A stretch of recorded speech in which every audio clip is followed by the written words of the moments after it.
Village Stories. Real horror stories in Telugu. Subscribe if you dare. కాలానికి ముందు 1999వ సంవత్సరం అదే పట్టణం, కానీ అది అప్పట్లో ఒక చిన్న గ్రామం, ఒక పాత ఇల్లు, అందులో ఒక కుటుంబం, అమ్మ, నాన్న మరియు వారి చిన్న కూతురు సితారా.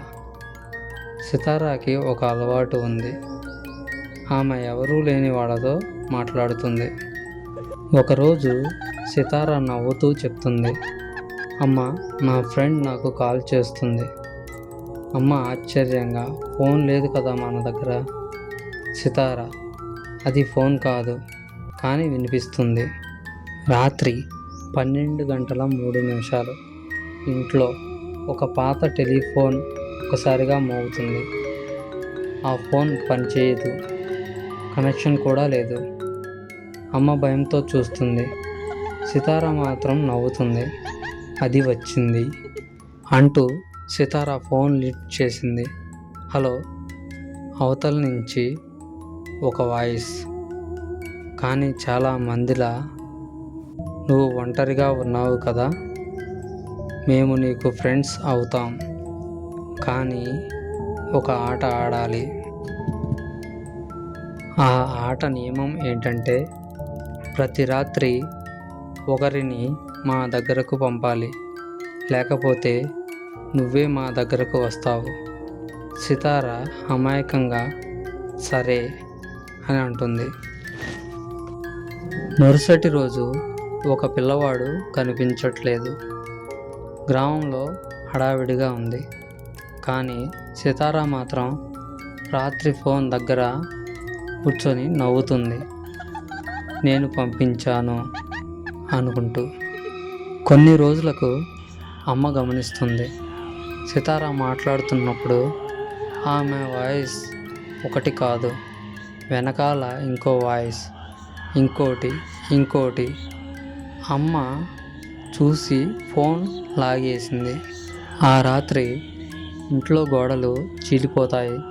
చీకటి లోపల నుంచి చేతులు బయటకు వస్తాయి. చిన్నపిల్లల చేతులు, వాటి మీద మట్టి, రక్తం ఉంటాయి.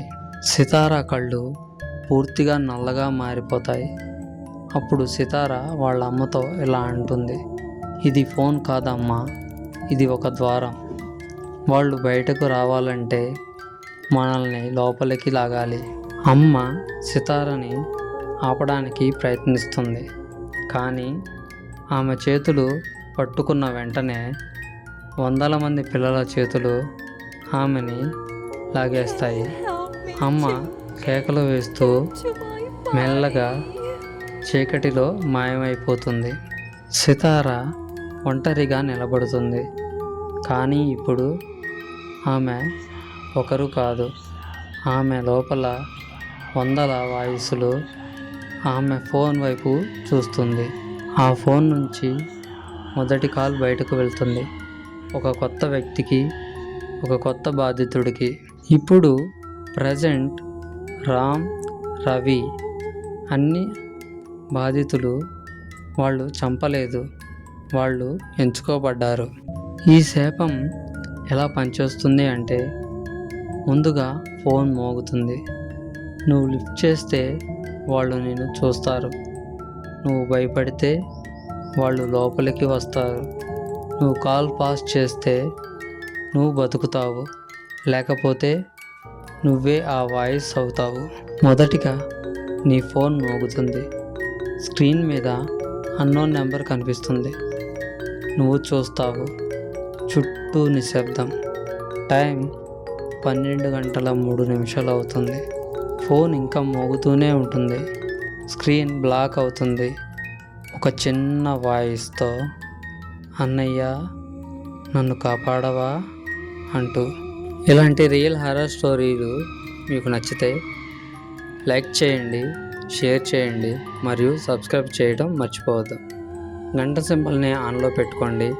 మేము చేసే ప్రతి వీడియోను అందరికంటే ముందు మీరే చూడండి, ఎందుకంటే తర్వాతి కథ ఇంకా భయంకరంగా ఉంటుంది.